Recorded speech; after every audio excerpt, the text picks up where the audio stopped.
Cool. Right, so good evening again, and welcome to presentation 12, which is class something. Can't remember the number of the class. I think it's class 19, maybe. Next, right. So we'll start off with a brief recap of the last week, basically. And then we'll get into finishing up the security fundamentals here. So we'll go through AAA concepts, and I've mentioned AAA before, right? So we'll go through a bit more of the AAA concepts, those things called TACAX Plus and Radius that I kept mentioning. We will actually formally discuss them here. Then we'll go through some wireless security protocols again. We mentioned them before when we did wireless configurations, but we'll go through the security of wireless networks in more detail here because this is the security module. And then we'll just do a brief recap of configuring a WLAN using WPA2 PSK with the GUI method, which we did in our lab already and we did in lectures already, but we'll just do a recap of it here.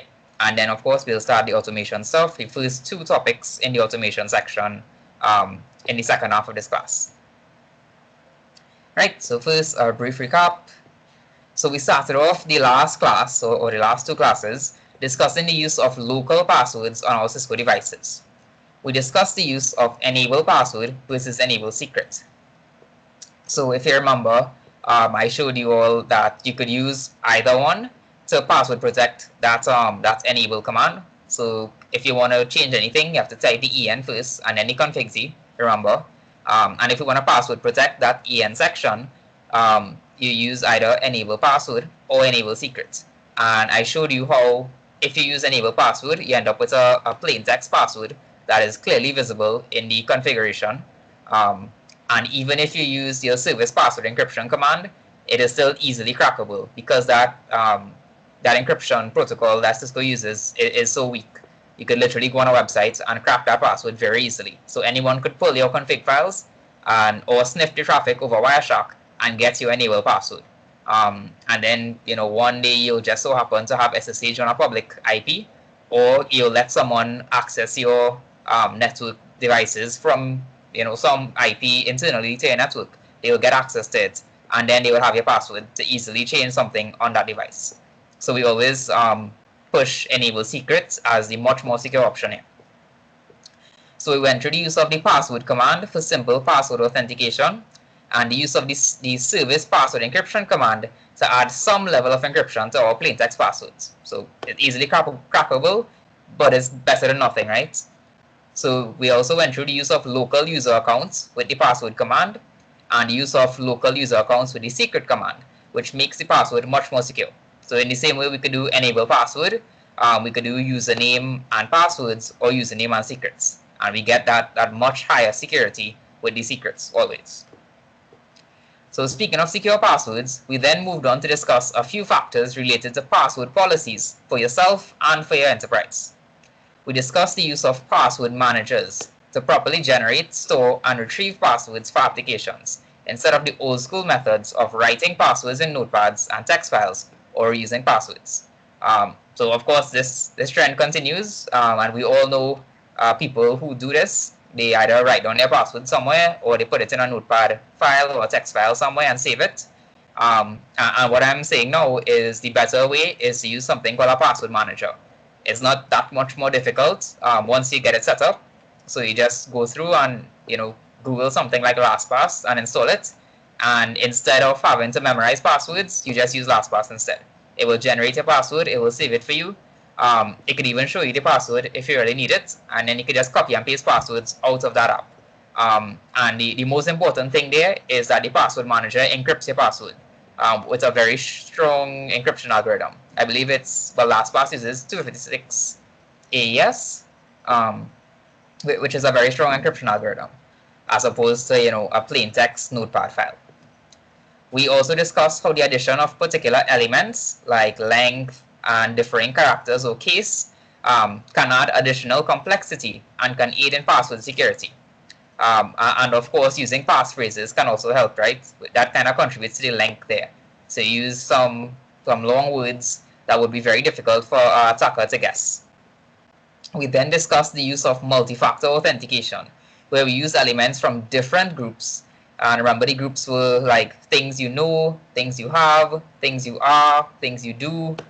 Those are the different types of groups, and we pull things from those different groups in order to authenticate ourselves to systems. And once you pull something, at least one thing from two different groups, you qualify as multi-factor authentication, which adds an extra layer of security. We then moved on to the concept of VPNs and how we can use this instead of dedicated WAN circuits in many cases to connect securely to our private enterprise network. So, of course, VPNs became very popular with the COVID-19 pandemic. So rather than having to go into office, we could just VPN from our home network and get access to the same private resources as if we were physically in the office, right? So we discussed two main categories of VPNs: remote access VPNs, which are used by remote employees at home or traveling, etc., to connect back to their enterprise networks. And we also have site-to-site VPNs, which are used to interconnect the private networks at two or more branches of our enterprise. We also discussed some of the technologies necessary for forming VPNs, such as tunneling and encryption. So we removed the labs for this, but they are in the old labs folder on Google Drive if you want to try it out. But basically, Cisco is just asking you to understand the theory here. What is the difference between a remote access and a site-to-site VPN, and what is a VPN and why it's important? We then moved on to the configuration of ACLs, or access control lists, which we have mentioned several times in this course because they are so versatile in the Cisco world. ACLs are basically lists of rules which allow or deny traffic from certain networks, hosts, or protocols based on the rules that we place in them. ACLs are processed from top to bottom, and processing is stopped as soon as a rule is matched. ACLs can be categorized as standard or extended and can be named or numbered. ACLs, of course, can operate on both IPv4 and IPv6 traffic, and if we are using an ACL as a filter, we must bind it to an interface. So these are just general ACL rules. Of course, none of these things make sense unless you do the lab. So I'm hoping everybody here did the lab and all of these steps make sense, right? When I say it's processed from top to bottom, you could kind of form the top to bottom processing in your mind, and rule 1 is processed first, and then rule 2 or rule 10 in your case, and then 20, and then 30, and it'll keep going down. And unlike routing, processing is stopped as soon as you hit a match. You don't look for a better match in any way. You just stop as soon as you get a match. And you know how to do a standard ACL or an extended ACL, and you know how to create a named ACL or a numbered ACL. And hopefully you've tried at least one ACL already, so you could kind of picture it in your head. And of course, it's a two-step process. You need to create the ACL and then bind it to an interface using either of the commands that I gave you in the last class. You have one for IPv4 and another one for IPv6. Lastly, we discussed security at layer 2 of the network, describing and configuring some features that Cisco supports to help us secure our devices. Firstly, we discussed the DHCP snooping feature that lets us protect our DHCP servers by only allowing DHCP offer messages to be sent from certain trusted interfaces. We then discussed the dynamic ARP inspection feature, which lets us use a database of IP to MAC address bindings to drop malicious ARP messages that an attacker might try to broadcast on our network. Finally, we discussed port security and how we can utilize this feature to prevent users from connecting untrusted switches or unauthorized devices on our network. So all of these were fairly heavy topics, but I tried to break it down as much as possible to show you the different openings we could have on our layer 2 network and how Cisco developed these different features to help us. So DHCP snooping, we know where our DHCP server is connected to, and we're going to designate that port as a trusted port and all the other ports as untrusted ports. And we're only going to allow certain DHCP messages from that trusted port. With the dynamic ARP inspection or DAI feature, we use some database that we have that maps IP addresses to MAC addresses, and we say that this mapping or this database of bindings is our trusted source, and anyone who tries to override this information will have their information dropped because we trust this database of bindings. This will be used with either a DHCP database or a ACL. And then we went through the whole concept of port security, which we could use to make sure that only particular devices are connected on certain ports, or only a particular number of devices are connected on certain ports. So for example, if you have one line going into an office and you know one desktop or one printer is supposed to be connected there, and you see a flood of 5 MAC addresses, you know something is wrong in that port, right? So you could put on port security to shut down that port or to alert you that something is wrong in that office and you need to check out what is physically connected there.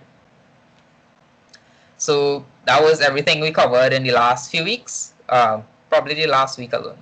And now we're going to move on to some new topics for today, right? So we're going to discuss AAA concepts. So now let's move on to some new material for this week. We have made mention of AAA, well, AAA, pronounced AAA. So just say AAA whenever you see this term here.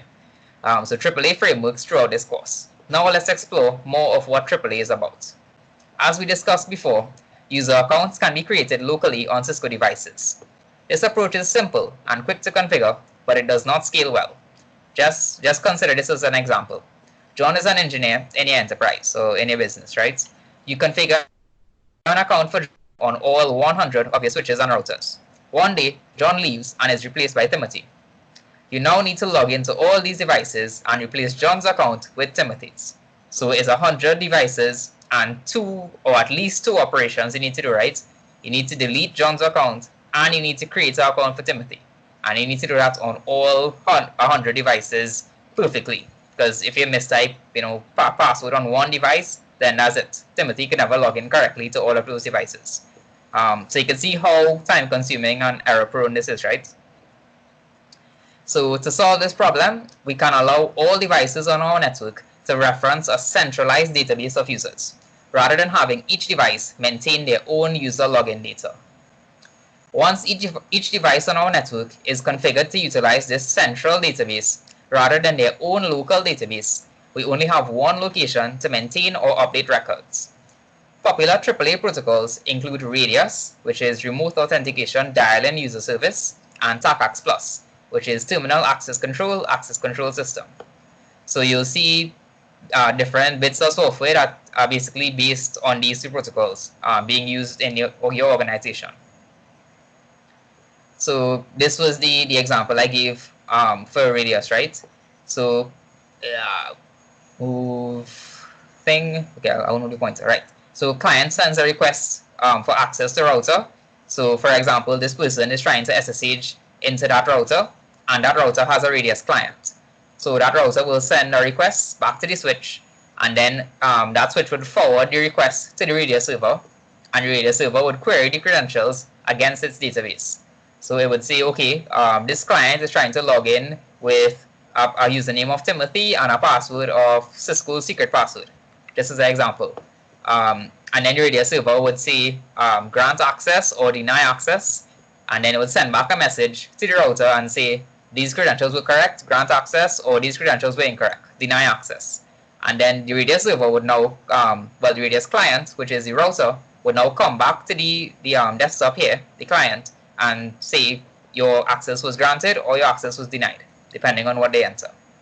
So we have that whole chain, which seems a lot more complicated than just querying a local database on the router.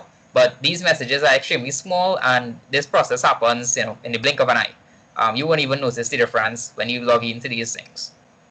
The only difference would be in troubleshooting.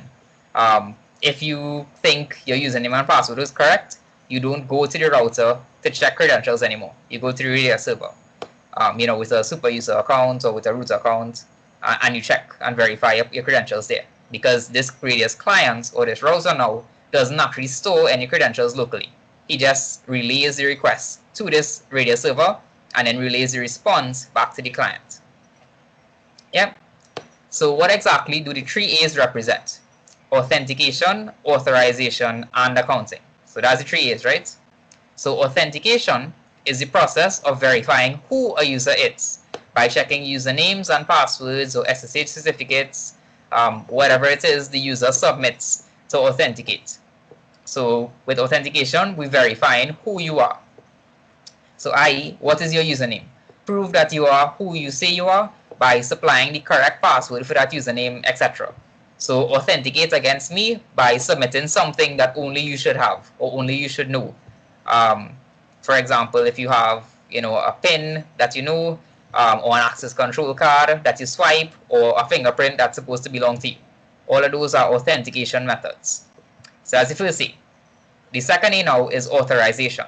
Authorization is the process that decides what a user can do. So what commands they can and cannot enter on the device or something like that. The username you have supplied is only allowed to run ping commands. For example, no other commands are allowed. So you have authenticated into this device. Now we're going to kick in the second A and we're going to check authorization. So we're going to check what you as the user can do and what you cannot do. So a very common example of this would be maybe we have NOC engineers who are allowed to log into devices, but after they authenticate with their configured user accounts on the radio server, we set their authorization to only be level 1 or only be operational verification, if you want to name it that group. And we say usernames in this group are only allowed to run ping commands or show commands. No other commands are allowed. So they aren't authorized to run any other commands. And this second A is very important for that. If somebody just joined our network, we may not want them to be able to enter configuration commands, for example. So then that's 2 A's. Now we're going on to the third A. So accounting, which is the third A, is the process of recording exactly what a user does while they are connected to the network. For example, I will log all of the commands that you have run on all of the devices for later audits. So accounting is login, basically, or auditing, for anyone who is familiar with audits. So if someone logs in at 12 o'clock in the night and they run 10 commands on our router, the next morning we need to be able to see what 10 commands they run on the router, right? So maybe they were authorized, well, maybe they were expected to log in and do step A, B, and C and then log off. But when you woke up in the morning, you realize that half of the network was down and you don't know why, because those 3 steps shouldn't have resulted in that. So you go back and you check your accounting now, and you can see all of the commands that user ran while they were connected, or while they were logged into a particular device. So you can see why these 3 A's are important now. So AAA systems allow devices to relay requests from the user to the server and to relay responses from the server back to the user. The device that is configured to interact with the AAA server is called the AAA client device. So that would have been the router that we were trying to SSH into in our example there. And then the device that is configured to host the database and run the server software is called the AAA server device. Note that AAA can be used for many purposes besides infrastructure logins. So we give an example here of somebody wanting to SSH to a router, but AAA databases have many more uses. People have used this protocol for a lot of different reasons. So this is what it looks like. You have a user here, you have a device that the user wants to log into, and you have a AAA server. So the user tries to initiate a connection to the device immediately sends a request to the AAA server and says the user is initiating a connection. The server says, hey, request a username. You're supposed to have a username configured on me. So the device will relay that to the user, says, hey, you'll just see a little prompt show up, right? That says username : the user will know to type in a username, and the username will be relayed there. Then it will prompt you for a password, which you will again see on the terminal. The user will type in the password and press enter. The device will relay that password to the AAA server, and then the AAA server will respond with allow or deny message to the device, and then the user will be granted access or denied access. Cool. So that's all it is for AAA. We just need to understand what the 3 A's stand for and what purpose it serves on the network. So that's the first topic there. Second topic now, discussing wireless security protocols. So now on to another important area for security, wireless. Over the years, as the growth of WLANs or Wi-Fi networks has exploded, the Wi-Fi Alliance has worked hard to ensure that the security protocols associated with our Wi-Fi networks have been kept up to date. The Wired Equivalent Privacy Protocol, or WEP, was one of the first protocols introduced alongside Wi-Fi. During the deployment of 802.11a, and 802.11b networks. So these were the real OGs of Wi-Fi, basically the first set of protocols that came out when Wi-Fi became a thing. So WEP uses fixed 24-bit initialization vectors, or IVs, to create their keys. WEP uses small keys, either 64 or 128 bits, and it had a number of weaknesses, right? So due to its large number of weaknesses, WEP was quickly deprecated and replaced by the newer WPA, WPA2, and WPA3 protocols. So WPA was introduced in 2003 as a direct replacement to WEP, as the Wi-Fi Alliance recognized the increasing vulnerabilities associated with the WEP protocol. So that fixed 24-bit IV was easy to crack because it was so small, it's just 24 bits, and it didn't change across any of the wireless frames. So once you set up WEP, somebody could just keep sniffing packets and collecting those wireless packets over the network, and they could eventually guess this fixed 24-bit IV. They could build that even while not knowing your WEP password. And because the total key was very small, it was either 64 bits or 128 bits, they could easily guess the rest or brute force the rest of the password for the network. So even if they didn't have the password for your network, they could sniff enough packets and build or brute force that WEP key very easily. So all of this contributed to a large number of weaknesses, and they basically deprecated WEP very quickly and put in an interim protocol called WPA. So it wasn't WPA1, it was just WPA at the time. And it was a direct replacement to WEP. So WPA, or 802.11i, was an intermediary measure, only introduced because the Wi-Fi Alliance recognized that they needed to provide a replacement for WEP quickly. WPA introduced a number of improvements over WEP, including the Temporal Key Integrity Protocol, or TKIP, which dynamically generates a new 128-bit key for every packet, rather than reusing the same key as WEP did. And TKIP also included a message integrity check, or MIC, which prevented attackers from altering and resending data. This was improved over the CRC used in WEP. So the main thing here was this TKIP, right? Remember when I said that key in WEP was fixed, so you could just keep sniffing packets and eventually guess the key? So TKIP introduced some sort of dynamism into it, so that the key was changed for every packet rather than just staying fixed. So it was a lot more difficult to build or to brute force that key with WPA. Of course, weaknesses were eventually found with WPA as well, including dictionary attacks that could be used to guess the pre-shared key, or PSK, by capturing handshakes, and a small amount of packets can be transmitted and decrypted using a MIC key recovery attack. So as the time went by and as computing power went along, and as hackers got access to the protocol and they started experimenting with it more and more, they started developing attacks for it. So they developed a dictionary attack, and they developed a decryption attack using this MIC key. But it still wasn't as bad as WEP because of that fixed key, right? So due to these weaknesses, TKIP was deprecated in 2012. The Wi-Fi Alliance then introduced a more secure WPA2 protocol in 2004, which implements the full set of features from the 802.11 suite, as they had more time to complete this version. So this was introduced in 2004, right? WPA was in 2003. So you can see it was really an interim protocol. So even before hackers had time to experiment with WPA and develop these sophisticated attacks, the Wi-Fi Alliance was working on this WPA2 because they knew the TKIP method that they put in and the MIC method that they put in wouldn't be foolproof for long. So they put it out just a year after. So with WPA2, the Alliance introduced a new protocol called the Counter CBC MAC Protocol, or CCMP, which itself consists of two algorithms: AES counter mode encryption using 128 or 192 or 256-bit keys, and cipher block chaining message authentication code, or CBC MAC, used for the message integrity check. However, since the Alliance wanted to maintain some backwards compatibility, they left support for TKIP in this version of the protocol. So because it was only a year after, and because equipment was already going out which couldn't support this AES mode and this CBC MAC mode, they left TKIP in it. So you see, TKIP was only deprecated in 2012, So for a good few years, they left support for backwards compatibility in there. The AES and CCNP algorithms provided much stronger security than the old RC4 and TKIP algorithms of WPA. Some of the weaknesses of WPA2 included a WPS attack.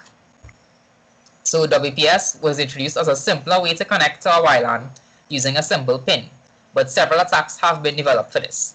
So basically with WPS, I know it's not very popular, but usually what it does is you have a router or a modem, and you could press a button on the modem, and you'll see a light start to flash on it, and then you could just press a button on your phone and you'll connect it. Or at best, you might have to press the button and then enter a very short pin, and then you could get access to the network without having to enter, a very complicated password. But because that pin was so simple and so short, or because the pin wasn't required at all in some cases, attackers easily found a way to attack this WPS method. So the recommendation was just disable WPS, which is why it hasn't really gained traction and why you don't see a lot of people using it. There was also a PMKit attack, which allows attackers to use a particular frame to obtain the PSK associated with an SSID. So of course the PSK is that pre-shared key or that passphrase as we know it. So when you walk in somebody's house and you ask them what's their Wi-Fi password, you're really asking for the PSK. So there is an attack that allows you to use a special frame, a special wireless frame, to obtain this PSK associated with a particular SSID. So since WPA2 has been a requirement for all devices bearing the Wi-Fi trademark since 2006, most modern Wi-Fi capable devices should be running WPA2.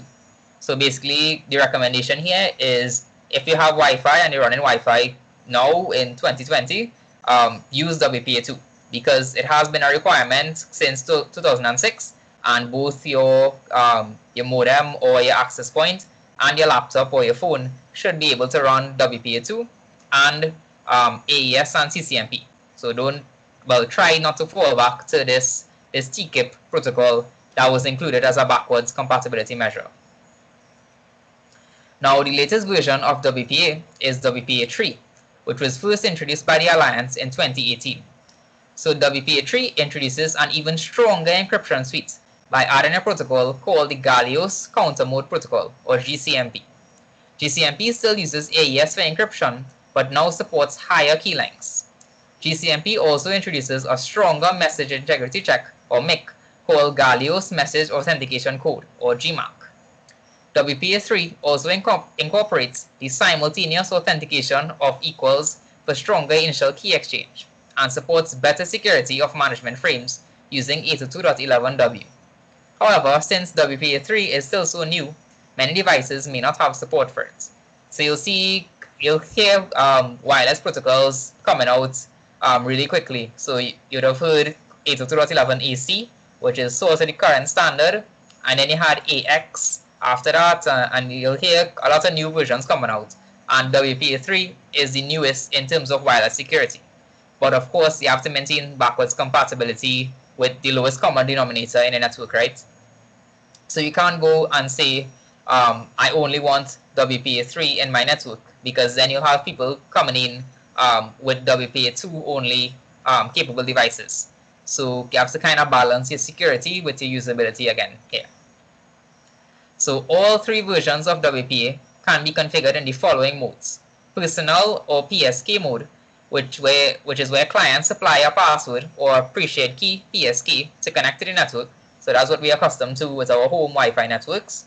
And then we also have enterprise or 802.1x mode, where clients supply credentials such as a username and password or a digital certificate, which are then verified through an extensible authentication protocol or EAP based framework, which is in turn usually incorporates a AAA server before granting clients access to the WLAN. So basically here, you don't just enter a password into the network. You might have a device with a preloaded digital certificate, or you might have a username and a password that you use to connect into your enterprise network on the whole. And you're going to use those same credentials through a framework called an EAP-based framework, which most likely has some sort of AAA server on the back end, and that will just verify your credentials. So you'll use the same credentials that you use to log in to Windows, for example, on your work PC. And you'll be able to get get access to the WLAN using this 802.1x mode instead of having to remember a separate password just for Wi-Fi access. So depending on the environment, either of these modes can be used, but personal mode is more suitable for home use, while 802.1x mode is more suitable to larger enterprises because you don't want to be changing passwords for Wi-Fi randomly, right? You don't want to have to tell 100 employees or 1,000 employees, this is the password for the Wi-Fi this week, or this is the password for the Wi-Fi this month. You want them to say, this is your user account, you create your own password, and you use those same credentials to connect to the wireless network. Whenever you're on premise or whenever you're VPNing, well, you will need Wi-Fi access in VPN. So whenever you're on premise, just use the same credentials from work, and this framework will link you back to that central database or that central AAA server, and it will verify your credentials and grant you access. Yeah. So this is what it looks like. So you have your supplicant here, which is just a special name for the person who is supplying their username and password. Then you have your authenticator devices, which are your APs and your wireless LAN controllers. And then these devices now are going to check that central authentication server or that central AAA server, depending on how it's configured.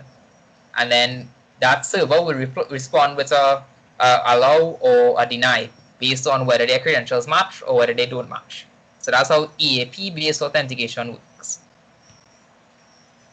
So this is just a summary of the different versions of WPA that we discussed. You have WEP at the beginning here, but basically WEP is really broken because of that fixed initialization vector. So the strong suggestion is not to use it ever. So you have WPA with pre-shared keys. They all support PSKs. They all support 802.1x, which is what we just discussed. WPA discussed TKIP, whereas the other two don't support TKIP. WPA2 kind of has support for TKIP, but it's really just a backward compatibility inclusion. AES and CCMP was really what WPA2 introduced, but WPA1 had it as well. And then this new thing called GCMP is what WPA3 introduced here. Yeah, so any questions about wireless security there? Okay, cool. So moving on to configuring WLANs using WPA2 PSK. So we did this a few lectures ago. This is just the GUI method. We don't need to learn the command line method for those wireless LAN controllers. So we'll just do a recap of it for the security module. So in our previous lecture, we covered a few options that Cisco presents to us in their wireless LAN controller GUIs, while we walk through the creation of a new WLAN. Obviously, there are lots of options that we can explore in this GUI, which Cisco includes for all sorts of edge cases. However, Cisco wants us to especially focus on the creation of a WLAN using the WPA2 PSK security mode, since this is a mode used so frequently. Most homes and home office WLANs will utilize this due to its simplicity, ease of configuration, and high security. So WPA2 PSK is most likely what you have in your house right now. So you have fairly strong security because you're using WPA2 and not WEP or WPA1. And you also have simplicity in a sense because all you need to set is one password on the modem or on the AP itself. And then you need to enter that same password on any device you want to connect to the network. So it's fairly easy to set up and fairly easy to understand, and it's still fairly secure. So it's a pretty popular configuration method for Wi-Fi networks. So let's go through some of these configurations again. We will assume that we've already performed our base WLAN configuration, and we're now deciding on our security options for our new network. So remember this window that I showed before? So we went through the general and all of those things with DHCP options and name and different interfaces and stuff. And we just focusing on security for this one. So you see security, layer 2 security method, and you could put in different options here through these toggle menus here. You have a lot of advanced configuration options here, which are included for different edge cases. But most of the time, we don't want to touch anything that we don't know about because Cisco puts in some pretty good defaults by themselves.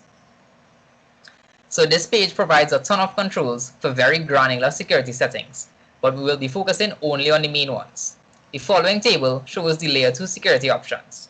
So you have different options here, right? So layer 2 security options, and this table shows you what you could put. So if you don't care for security at all, and you want to make sure anybody could connect to your Wi-Fi network for whatever reason, you could just put none and leave it open. So anybody could connect to your Wi-Fi network whenever they're ready. You could put WPA2 plus, WPA plus WPA2, which is Wi-Fi protected access using WPA 1 or 2. Then you could put in 802.1x, which we just went through, was that whole EAP framework. Then you could do static web, which is web key security. You could do static web and 802.1x, which is EAP authentication or static web. You could do CKIP, which is a Cisco-specific key integrity protocol, or you could do some pass-through methods, which is just open and remote EAP authentication. So I have some fairly complicated methods here, but we're going to focus on this first one. Note that the first drop-down menu illustrates WPA plus WPA2, but we have the choice of checking both WPA and WPA2 in the following section, or only checking one or the other. So we may select both WPA and WPA2 for backwards compatibility, or only enable WPA2 to enforce better security on the network. As we mentioned, WPA2 has been out for over a decade now, so most modern devices will support it. So let me see, right, so here's what I'm discussing here, right?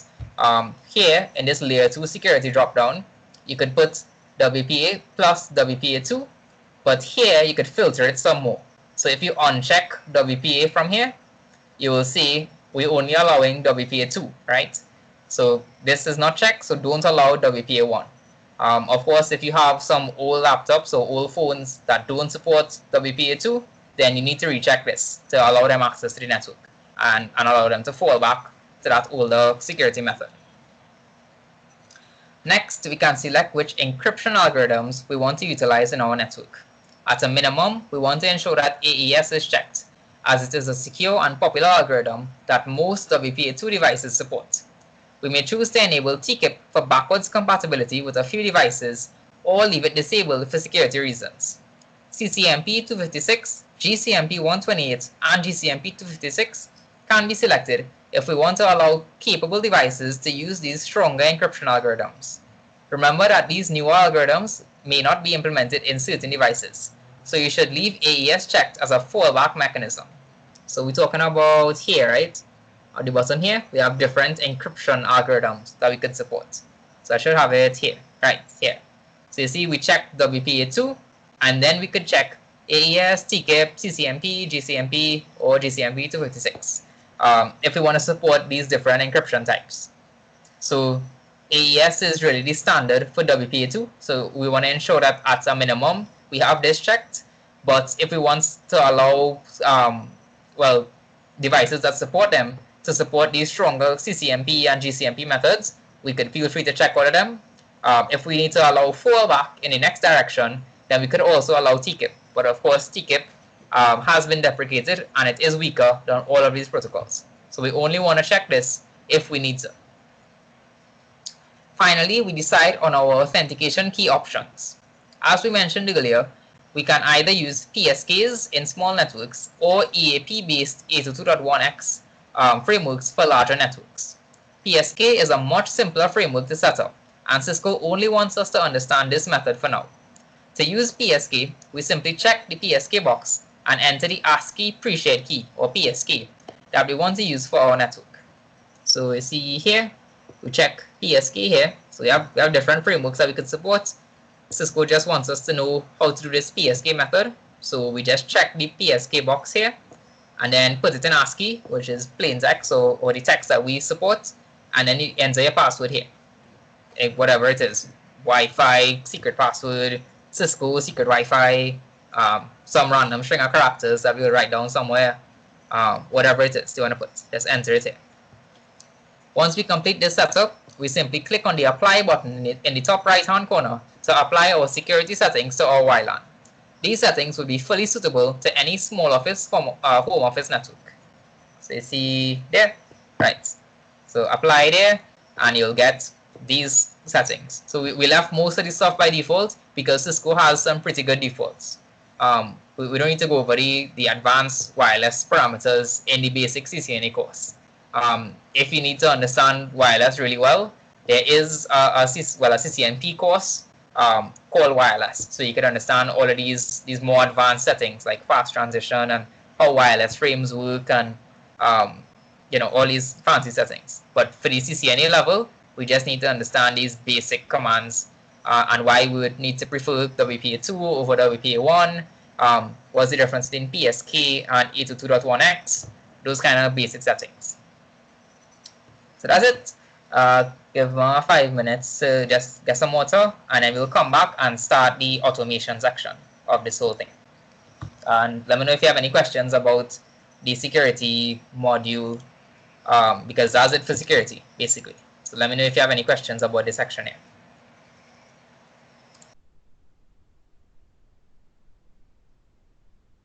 Oh, sorry. We'll come back at, let me say 7:05. Yeah, 7:05-ish.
Right.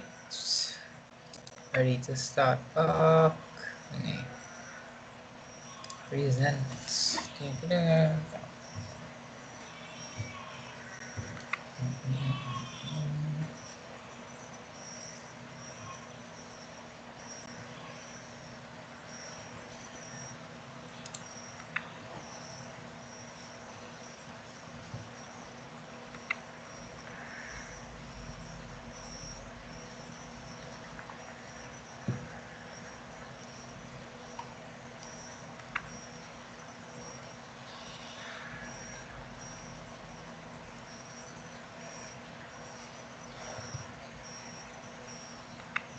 Okay, somebody just sent my message there. I'll make sure people come back. I haven't seen anybody message in the chats.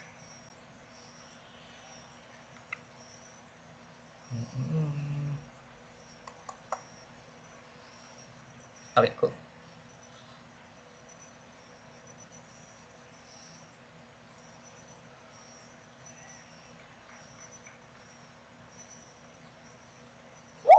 All right, that work. Right, so we finally on to the last section. I know your heads must be exploding by now, but we just have one more small-ish section to go. So bear with me. So the impact of automation, section 6.1. Oh, somebody left. Drum back and all this. Drum back, nice. Okay.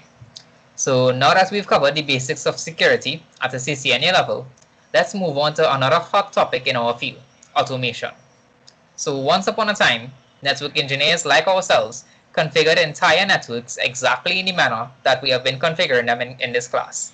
They logged into each infrastructure device and manually typed in their configuration statements to provision the device. They also routinely logged into each device for maintenance, diagnostics, and to perform general health checks. As you can imagine, several issues plagued this method of network management. Chief among these issues was presence of human error. So humans are not perfect and engineers will often make mistakes in their configurations, especially when they need to configure a large number of devices. Lack of scalability. With this method, configuring multiple Cisco devices through the CLI means a lot of copying and pasting, which never works exactly as intended. You have high time consumption, so configuring multiple devices manually takes hours or days depending on how many devices needs to be configured and how many lines of configurations need to be entered on devices. And then of course you have difficulty in gathering data, where many business level decisions require large amounts of data to be continually captured from network devices, and capturing this data manually is extremely difficult and time consuming.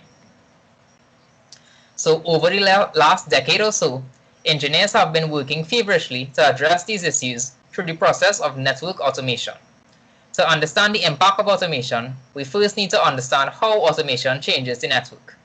To understand this, we first begin by dividing the functions of infrastructure devices from a single plane into three different planes. So when you think in planes, we think in dimensions in a way. So when you think of a router, you think of a single device, right? But now I want you to think of a router or a switch and think of different sections inside that device. So when I say a plane, you're thinking of a particular section. And this section in the device is responsible for a certain set of things. So you'll see what I mean now. So the data plane or the forwarding plane deals with the actual forwarding of packets or frames or bits through a device. Then the control plane deals with functions within a device that govern how these packets or frames or bits are forwarded. And then the management plane deals with getting management or configuration or health data in and out of the device.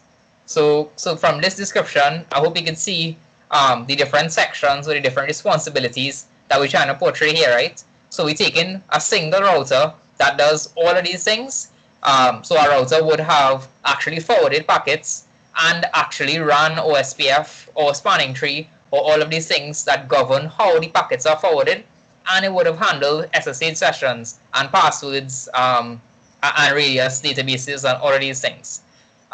So we taking that single router and we're splitting up the different functionalities into different planes. So each of these planes is a section in the device that handles these categories or these classes of functionality.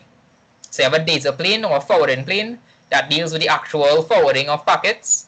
Then you have the control plane that deals with governing how the packets are forwarded. So for example, OSPF governs how a packet is forwarded, right? Which interface do you send a packet out of to get the shortest path to the next router? So the control plane runs OSPF and it governs how the packets are forwarded, but doesn't actually forward the packet because that's a function of the data plane. And then you have the management plane, which is responsible for SSH and SNMP and show commands on all of these things that deal with how we interact with the device. So I hope that makes sense. So this is what we're talking about, right? So you have the data plane that is just pushing out IPv4 packets. Then you have the control plane that is running things like OSPF and spanning tree and EIGRP and RIP and all of these other protocols that we said govern how packets are being forwarded. And then at another level, you have the management protocols that we discussed. So syslog, SNMP, SSH, telnet, all of these things that don't directly control how packets are forwarded or how those packets are governed by these routing and switching protocols. But they are important for the device, right? We need to be able to configure a device. We need to be able to get logs from the device. We need to be able to get health data from the device. So all we're doing here is we're taking a big central device and we're splitting up the functionality into different planes. For simplicity, let's collapse the management plane into the control plane, such that the control plane manages all of these managerial functions as well. In many books, you'll see this done, so that devices consist only of the data plane and the control plane. In the old, non-automated methods, both these planes were implemented in all devices. This allowed each device to operate independently, which was seen as essential. However, in the last decade, engineers have introduced a new node into the network called a software-defined or SDN controller, or simply a controller. This controller allows us to move the control plane for multiple devices into one centralized node. So this is what we're talking about here, right? We collapse these. So these three planes, how we could think of it in one aspect, but in a lot of books, you'll see both of these combined into the same plane. So we combine both of these into the control plane. So that's this control plane here. So we have the data plane that forwards packets, and then we have the control plane that manages all of the OSPF and the SSH and all of the protocols that don't directly deal with forwarding packets, but influence that forwarding process in some way. So you have two planes now. Then what we're doing with this controller method is we just pulling out this control plane. So we're saying, look, you are just responsible for forwarding packets as fast as you could, in and out. But this control plane, which is still very important, we're going to move this functionality back to this centralized controller here. So if this kind of sounds familiar, it's because it's the same concept we discussed with wireless networks, right? And we saw the kind of benefits we saw there. Rather than having every single access point running both the data plane and the control plane and being completely independent, we centralize those access points and we set up a WLC or a wireless LAN controller. And in the same way, we are centralizing these control planes into this controller here. In order for this new controller device to communicate with our previously independent devices, a special software interface called a southbound interface or SBI is required. This SBI itself includes a special bit of code called an application programming interface or API, which is just a bit of code that lets applications communicate or share data with other applications. Through these SBIs and their APIs, the controller is able to communicate with network devices. So you see, this way that the controller interacts with the device is through an interface called the southbound interface. So when a device interacts with another device programmatically or automatically or through code, we call that interface an API. So for example, we all know APIs in Facebook and Google and all these things. You'll hear about people pulling up Google search results for Trinidad and saying that people in Trinidad search for doubles over the last few months, and the search results for doubles recipes have gone up. So no one goes to Google and calls Google and asks them, what have people been searching for? they use something called a Google API to ask the Google code, what have people in Trinidad been searching for? So that bit of code that allows programs to talk to each other or allows devices to talk to each other is what an API is. So that is the application programming interface, or API. And then we have the actual interface between these devices here and the controller, which is called the southbound interface. So think of it respected to the controller. So this interface is south of the controller, so it's called the southbound interface. It's facing the south of the controller. On the other hand, on the other end of the controller exists the northbound interface. So you have the southbound interface, and you have the northbound interface. So the northbound interface is another special software interface that opens up the controller to allow user-developed applications to access and manipulate the functions and data of the controller. This allows users or companies to do all sorts of creative and useful functions with the controller. For example, through the northbound interface, a user can write a Java application that uses API calls to fetch data about traffic flows passing through a router. This may allow a company to, for example, determine how many users on the network play online video games or stream online videos. So this is what we're talking about here, right? You have the controller here, and we have custom code that people could write. And then in that custom code that they write in Java or in Python or in C or whatever programming language they want to use, they can make API calls and pull information from this controller or from this controller core. And they could pull that information up or send information about flows down. They could interact programmatically with this core. And that's why we bring in programming or automation into the network. So we have introduced a ton of new material on automation, but this was essential to understand how this automation is really changing how we interact with and manage our networks. Through automation, we can push duplicate configurations to multiple devices much easier, since the controller manages the control plane of all devices. We can more easily schedule and automate certain features on devices, certain functions on devices, since the controller offers us a centralized control point. We can develop much better analytics tools for marketing or business or planning teams, since APIs allow us to pull data much more easily from our devices. We can provide more data for our devices to act more intelligently through the controller. For example, letting devices vary configurations by time of day or week, etc. The controller also makes it much easier to provide a central pane of glass or central dashboard to monitor and manage the entire network. Lastly, the controller makes it easier to compare the configuration and performance of different nodes on the network to provide a baseline and more quickly notice abnormalities.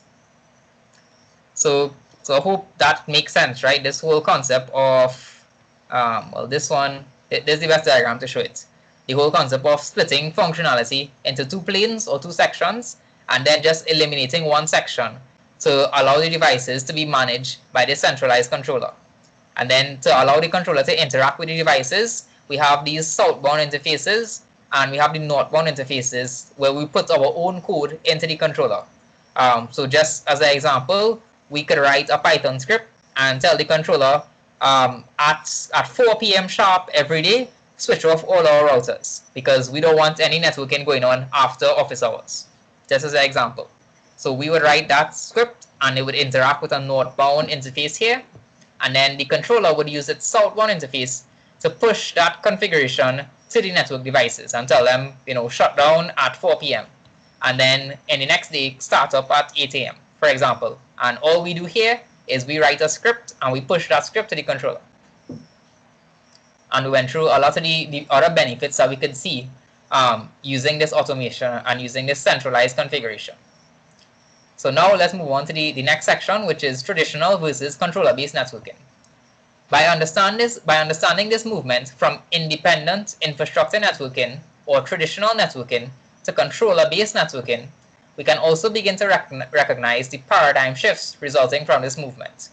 The engineer no longer needs to think about every command needed on every device. Instead, the engineer is able to provision a single configuration file and push that configuration to multiple devices using the controller.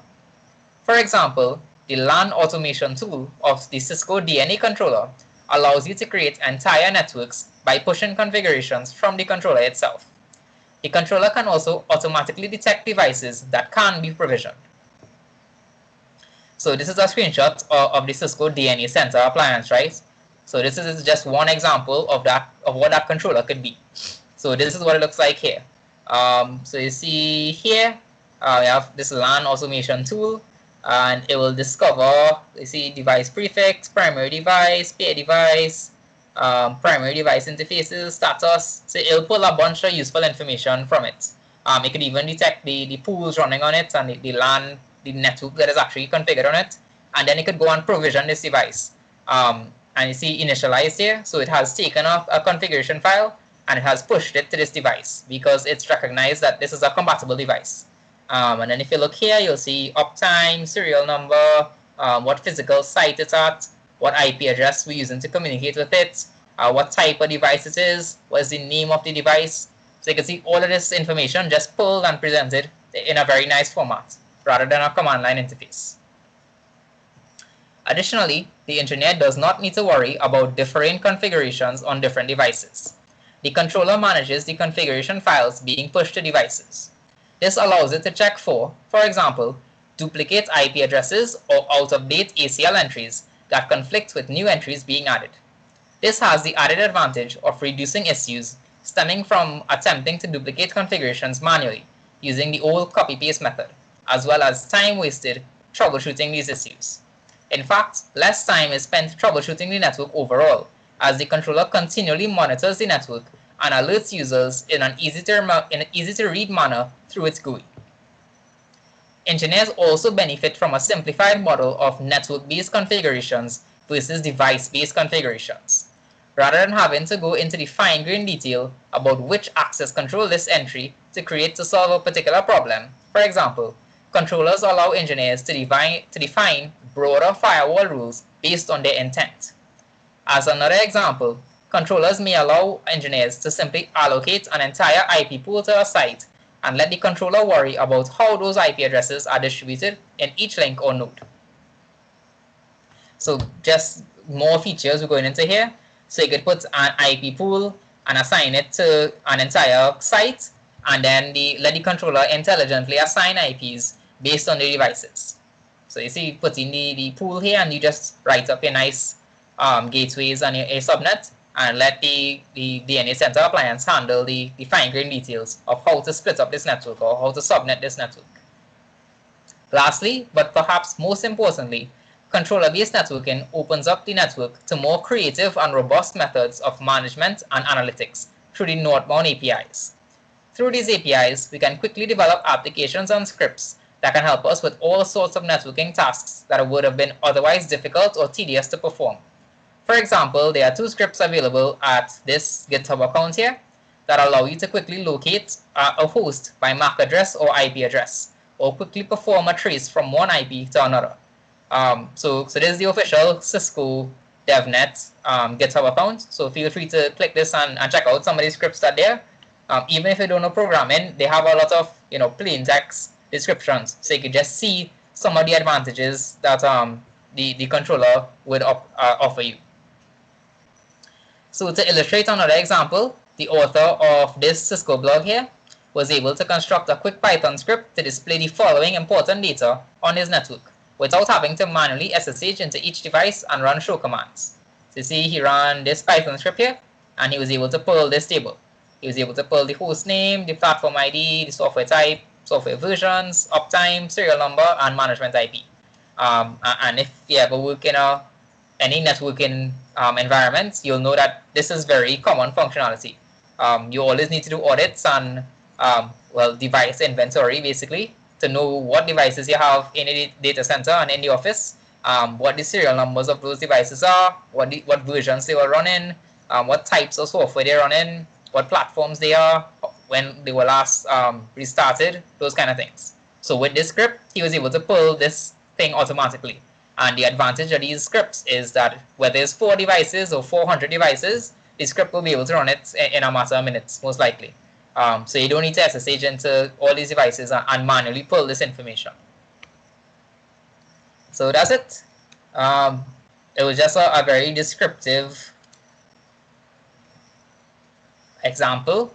And in the next in the next class, well, Thursday and on Monday, we're going to finish up the last sections of automation and programmability, and we'll go into more descriptions of the controller-based architecture, and then a bit more about Cisco DNA Center itself, and then these things called REST-based APIs and JSON encoded data, and how we could use certain tools to automate configurations.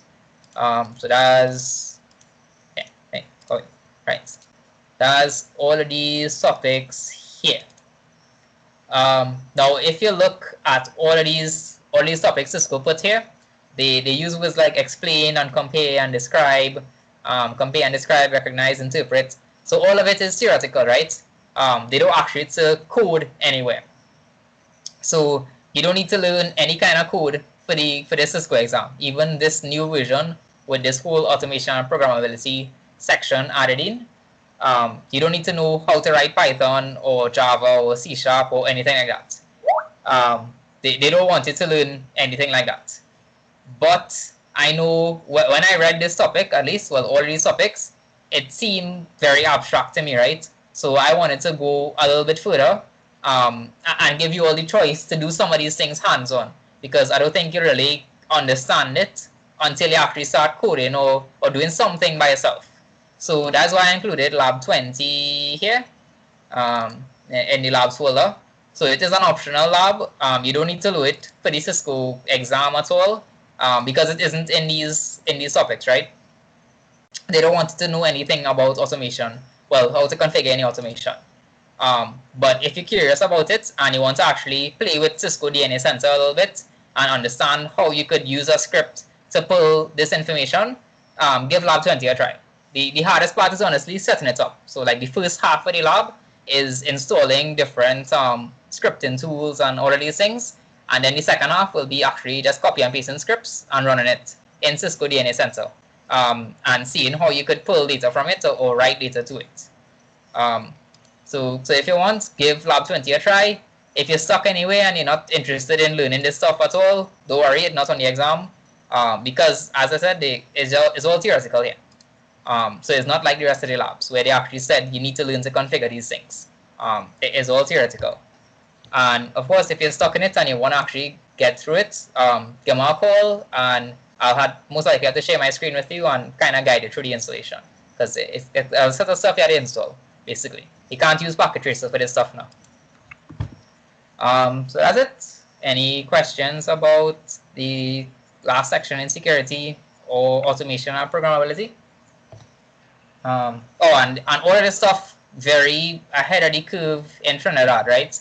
So I don't know anybody who has Cisco DNA Center in Trinidad, in case you're wondering. I do know people who do a lot of automation, but it's not directly Cisco automation. So they do like northbound and southbound APIs and Cisco DNA Center and all of this stuff. But they do use JSON and REST-based APIs. So it is starting to impact the network, just not to this level yet. So yeah, if you have no questions, that's it for today. Give Lab 20 a try, or give it a look over at least, and check out the Cisco DevNet stuff I put in it, so you can at least see a little bit of what we're talking about here. And I will see you all Thursday.